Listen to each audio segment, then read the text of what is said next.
촬영 들어갔어.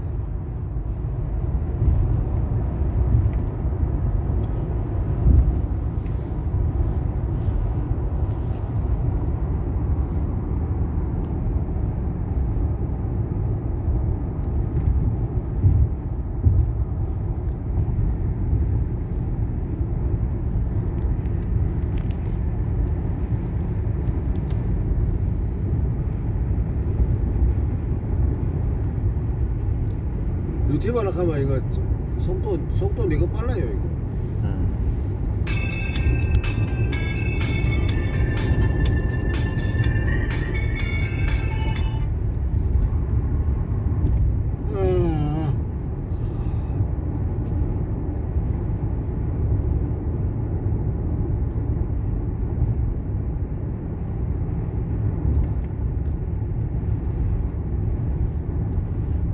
김성환은 1950년에 전북 군산에서 태어났습니다. 부모님의 결호도 장남으로 태어난 그는 어머니가 8남매를 낳으신 후 그만 세상을 떠나시게 되는데요. 어머니는 젊은 나이부터 자식을 너무 많이 낳으시다가 몸이 쇠약해지시더니 결국 당시 위술로 이겨내지 못하고 40대 초반에 눈도 감지 못한 채 돌아가시게 됩니다. 그렇게 고1 때 어머니를 여인 김성환은 이후 새어머니를 맞으며 대입 입시까지 치렀지만 아쉽게도 떨어져 버리고 말았는데요. 당시 김성환의 아버지는 8남매를 모두 대학에 보낼 수는 없지만 장남만은 꼭 대학에 가야 한다고 하셔서 장남을 서울에 있는 재수학원으로 보내게 됩니다. 그렇게 학원에 다니게 된 김성환은 탤런트의 탤자도 모르던 시절 친구가 지원하자고 하기에 친구와 함께 동양방송 탤런트 공채 모집에 지원을 하게 되는데요. 공채 시험에서 그는 종로 길거리에서 봤던 약장수와 뱀장수 흉내를 내면서 심사위원들의 마음을 사로잡은 결과 2,000명이 넘는 지원자 중 최종 12명에 선발이 되게 됩니다. 하지만 그는 장남에 대한 기대가 유달리 크셨던 부모님께 대학에 가지 않고 연기자가 되겠다는 말은 차마 할 수 없었는데요. 그래서 김성환은 데뷔 후 3년 동안은 부모님 몰래 연기자로 활동을 시작했지만 이후 부모님에게 모든 사실을 들키게 되면서 결국 아버지를 크게 실망시키게 됩니다. 당시 아버지는 차라리 시골로 내려와 같이 농사나 짓자고 했지만 김성환은 그럴 수 없었는데요. 그렇게 연기자 생활을 이어간 김성환. 하지만 초창기에는 별로 빛을 보지 못했습니다. 데뷔 초에는 출연료가 적으니 생활을 유지하려면 남보다 많이 뛰는 수밖에 없었던 그는 죽어있는 시체부터 보졸, 인민군, 머슴까지 어떤 단역도 가리지 않고 닥치는 대로 출연을 했는데요. 김성환은 잘생긴 외모에도 사투리 억양이 강해서 주인공 역할을 하지 못하고 그렇게 단역을 전전해야 했습니다. 그렇게 그는 무명인 상태에서 군대를 가게 되었고 군대에서 각고의 노력 끝에 사투리를 고치게 되는데요.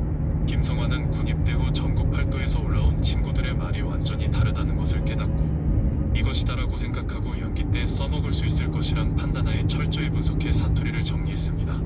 전라도, 경상도, 충청도 등 팔도 사투리를 다 정리해 책으로 만들기까지 했고 그 결과 나중에는 사투리만 가지고 1시간 이상 강의가 가능할 정도로 사투리 박사가 되게 되는데요. 또한 그는 군 시절 지금의 아내와도 편지를 교환하며 사랑을 키우게 됩니다. 그의 아내는 원래 친구의 사촌 동생이었는데 그렇게 열애를 하던 김성환은 제대 후 열애 5년 만에 아내 집안에 결혼 허락을 받으러 가게 되는데요.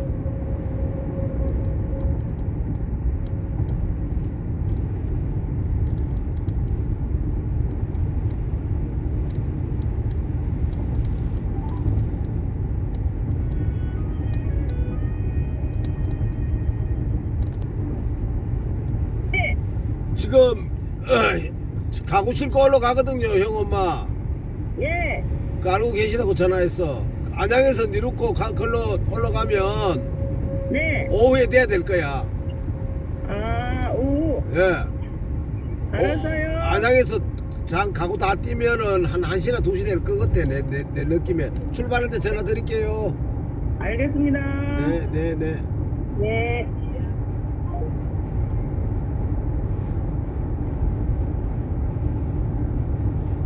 하지만 아내의 부모님은 김성환이 탤런트라면서 텔레비전에는 나오지도 않으니 믿음직스럽지 않다는 생각에 결혼을 강하게 반대하게 됩니다. 게다가 아내의 집안은 배우 이순재의 친척 집안이었는데 그래서 장인어른이 당시 이순재처럼 될 수 있느냐고 물어봤는데 갑자기 대선배님이 언급되자 김성환은 순간 당황했지만 그래도 자기가 키가 작냐 아니면 인물이 못생겼냐라고 대꾸했다가 정말 많이 혼이 나게 되는데요. 이후 김성환은 어렵게 처가의 허락을 받아내어 결국 아내와 결혼을 하게 되었고, 또한 KBS의 약속의 땅이라는 전국 각지에서 강원 태백의 광산으로 몰려든 사람들이 만들어내는 에피소드를 다룬 드라마에 출연하며 스타로 떠올라 10년이나 계속된 지독한 무명 생활을 청산하게 됩니다. 군 시절 팔도 사투리를 철저히 분석했던 것이 경험이 되어 극에서 전라도 사투리를 걸쭉하게 쓰는 부부 역할을 했던 것이 바로 인기를 끌게 되었던 비결이었는데요. 고생 끝에 이름이 알려지며 그는 이후 다양한 작품에서 시청자들로부터 꾸준히 사랑을 받는 배우로 자리를 잡게 됩니다. 하지만 그렇게 고생 끝에 유명 배우가 되었어도 수입은 방송국에서 정해진 출연료만 받았기 때문에 탤런트로는 겨우 입에 풀칠할 정도의 벌이만 되었을 뿐이었는데요. 그는 이때부터 가장으로서 가족들을 먹여 살리기 위해 탤런트만을 고집하지 않고 밤무대까지도 가리지 않으며 다양한 일에 거침없이 도전을 하게 됩니다. 김성환이 약속의 땅으로 인기가 있을 때 서울에서 가장 유명한 엠파이어 월드컵 나이트클럽의 사장이 찾아와서 당시 집 한 채가 400만 원이었는데 월 200만 원을 줄 테니 김성환에게 출연해달라고 요청을 하게 되는데요. 김성환은 나름대로 원맨쇼를 준비는 하고 있었지만 자신이 없어서 처음엔 요청을 거절했습니다. 이후 약속의 땅이 끝나고 그는 얼마 뒤 빚보증을 잘못 써 집을 날리기에 처하게 되는데요. 결국 엠파이어를 다시 찾아간 김성환. 하지만 그에게 그땐 당신이 잘 나갈 때고 지금은 안 써라는 말이 돌아오게 됩니다. 어떻게든 살아야 했던 김성환은 그래서 엠파이어 사회자를 꼬드겨 무대 상황극을 만들게 되는데요. 당시 인기 가수 최진희 씨가 노래를 하고 내려가면서 원맨쇼가 시작되었는데 김성환이 아따 그 아가씨 겁나게 노래 잘하네 라고 하면 사회자는 아니 당신 뭐야? 최진희도 모른단 말여 라고 받아치고 다시 김성환이 당신 없다 반말이여 내가 전라도의 가수여 전국 노래자랑에 나갔다 넥슨놈 때문에 장려상 받았지만 대상은 내 거였어. 나도 노래 하나 하면 안 될까 하며 노래와 함께 원맨쇼가 시작되는데 갑작스러운 등장이었지만 좌중은 배꼽을 잡고 웃기 바빴습니다. 그는 노래도 가사를 전라도 사투리로 개사해서 불렀는데 이게 대박이 나면서 그렇게 최선을 다한 결과 나중에는 밤무대의 황제라는 칭호까지 얻으며 밤무대에서 현철 서른도 태진아 송대관 트롯 4인방이 받는 정도로까지 개런티를 받게 됩니다. 배우로 방송을 시작했지만 가수로도 히트곡까지 가지며 KBS 가요 무대까지 출연하는 가수로 당당히 자리를 잡은 김성환은 뿐만 아니라 라디오에서도 DJ를 맡아서 무려 30년간 이거 건강유인지 다가가네요. 거기에 20년간 MBC TV 고향이 좋다 진행자로도 맹활약했는데요. 뭐를 하나 하면 어떻게 요건형만 나가면 열심히 거기에 건강유인지다. 맞는 사람으로 죽기 살기로 해온 김성환은 후에 53세의 나이로 대학까지 진학해서 석사를 거쳐 박사 과정까지 밟았는데 학교 동료들조차도 지각 결석이 없는 김성환의 그런 성실함을 칭찬할 정도였습니다. 또한 고향이 좋다 프로그램을 통해 전국의 노인들을 만나더니 나중에는 결국 노인의료나눔재단의 이사장으로까지 취임을 하게 되었고 또한 한국방송연기자협회 이사장까지 맡게 되며 그야말로 전천후 맹활약을 하게 되는데요. 어린 시절 부모님께서 팔남매를 키우면서 고향의 모든 전답을 파는 모습을 보고 마음이 아팠던 김성환은 부모님께 효도하는 길이 과거에 팔았던 전답을 되사는 것이라고 생각하고 돈이 생길 때마다 사다 보니 결국 군산에 3만 평에 달하는 토지까지 보유를 하게 됩니다.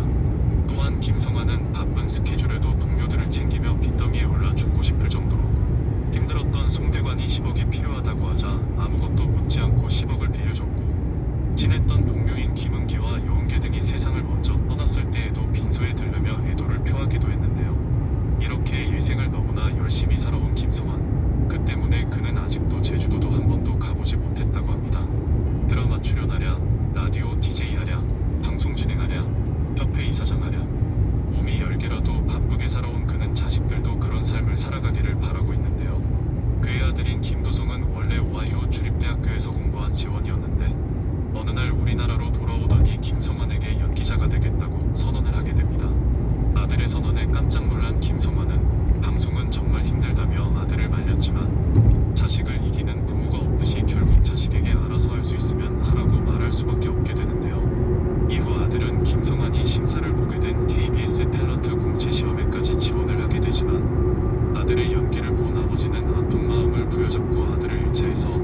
피해자가 되었지만 10년이나 계속된 지독한 무명 생활로 결혼 승낙도 억지로 받아낼 수밖에 없었는데 기나긴 무명 기간 동안 그야말로 피나는 노력 끝에 결국 인기 배우로 우뚝 서며 제주도도 한번 못 가봤을 정도로 전천후로 바쁘게 살았지만 사랑하는 아들에게는 인생의 참 가르침을 주기 위해 냉정하게 판단해야만 했던 김성환의 파란만장했던